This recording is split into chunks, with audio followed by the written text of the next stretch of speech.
Oliver back with Koi Pond update number 14. Fortunately, it's not all good news today.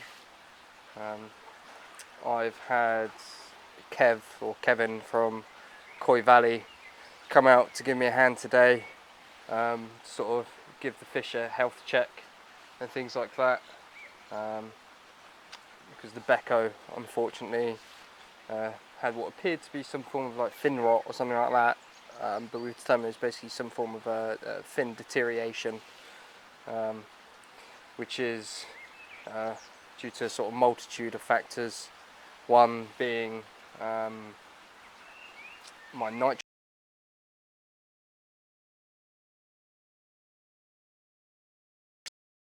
the move to the new pond, being netted and things like that. And the third one, which is a major ball ache, is Costia. We've scraped 5 of the fish here in total. We've scraped sort of underneath the belly, then between the sort of knuckle of the fin, across the gill plate, and alongside the dorsal. So I think it's sort of two scrapes per fish, 5 fish, so 10 scrapes in total, and then analysed it. And I'll see if I can sort of put a video sort of like on this side here or this side here in a minute, which sort of shows the actual Costia sort of moving around and what it looks like.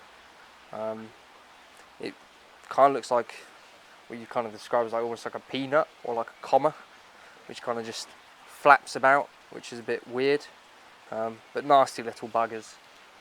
So this, as you can see, is I've got a bunch of the water being drained at the moment, going for a sort of largish 30% water change to help lower the nitrite. And then what we're going to do is we're going to treat with FMG. Let me just grab the bottle, 1 second.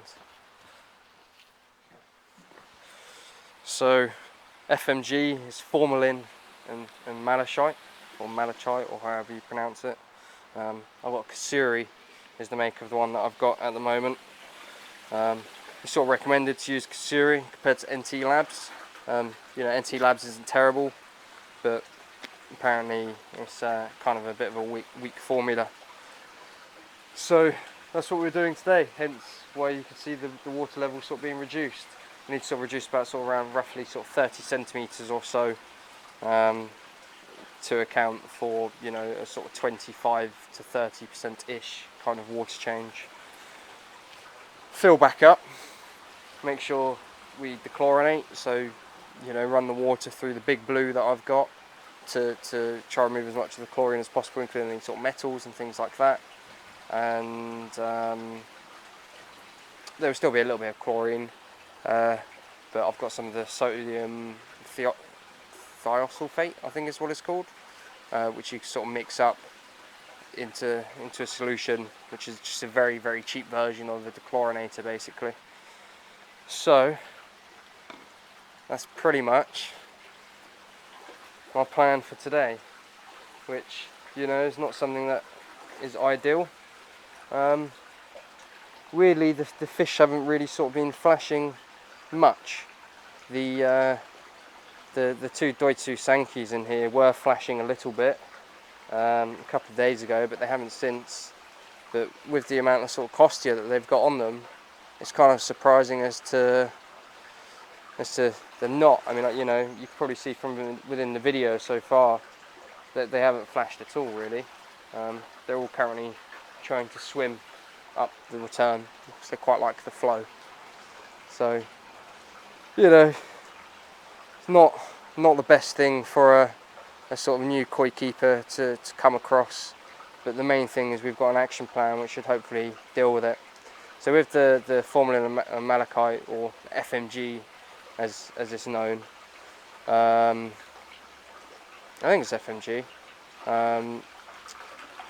What you do is you have your UV off, you dose for the size of your pond.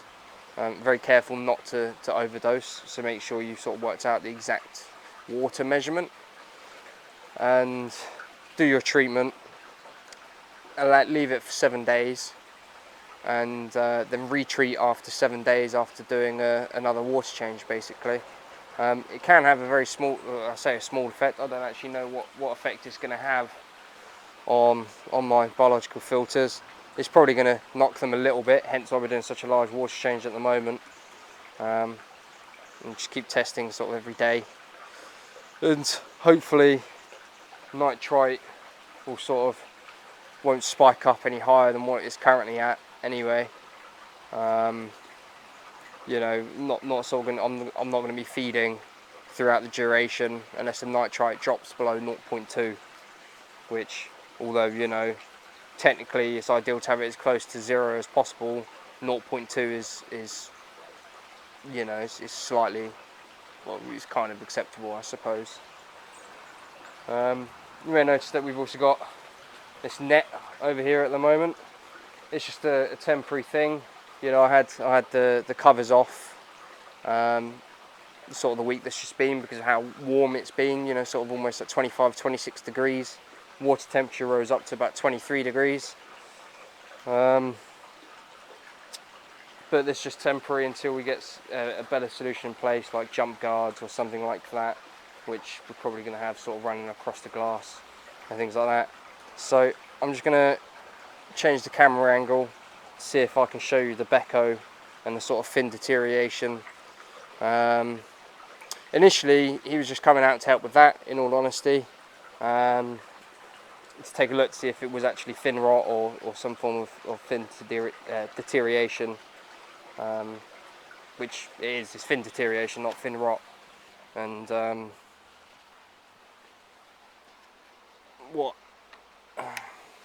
just have a look, see how well you can see this. It's notably on the rear tail. It's happening on the pectorals as well. The bastard's going to swim off now, isn't he? See if he hopefully comes back. If you see there, it's right on the tail, where it's pretty much the sort of fin, the rays from the tail are visible. The rays are basically the bones. So if you see here, there you go. So if you see there, here we go again.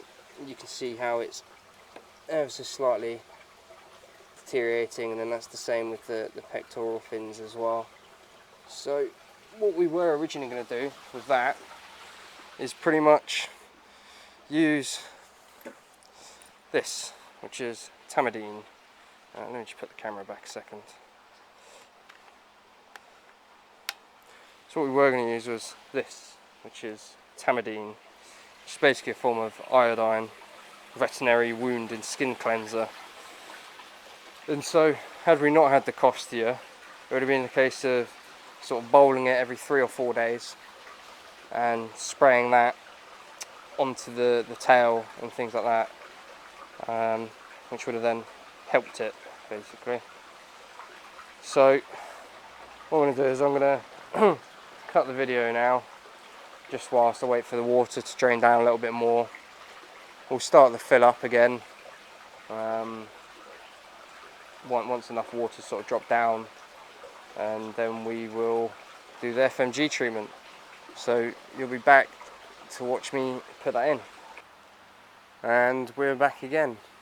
It's taken for almost sort of 4-5 hours to bring the height up to what it should have been. And now we're beginning adding slowly the FMG, which the fish seem to be accepting okay for the time being. What I've done is I measured out the amount that I needed and put it into here, and added in some water. For me it was 22 capfuls of 15 millilitres.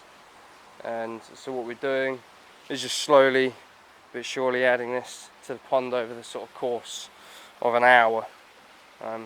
Ideally I'm trying to sort of pour it away from where they all are, just so that they don't get sort of a face full of chemicals, basically. And just slowly but surely spreading it out. And it seems to be making the colour of the water go an interesting blue slash green kind of colour. So whilst doing this, just trying to keep an eye out on the fish and make sure that they don't do any sort of you know, just make sure that it doesn't affect them too much, I guess. They're probably not going to like it, irrespective of what I do, but hopefully this should solve the Costia issue. I know beforehand I said I'd sort of try to post a video over here somewhere, sort of showing what the Costia looked like on the slide. Unfortunately the slide had pretty much dried out by the time I went to go take the video, and so I didn't get a chance to, so apologies for that. I'll be doing a scrape again in sort of 2 weeks time, which hopefully won't find anything, but if it does, then you know I'll make sure to sort of grab a video on that.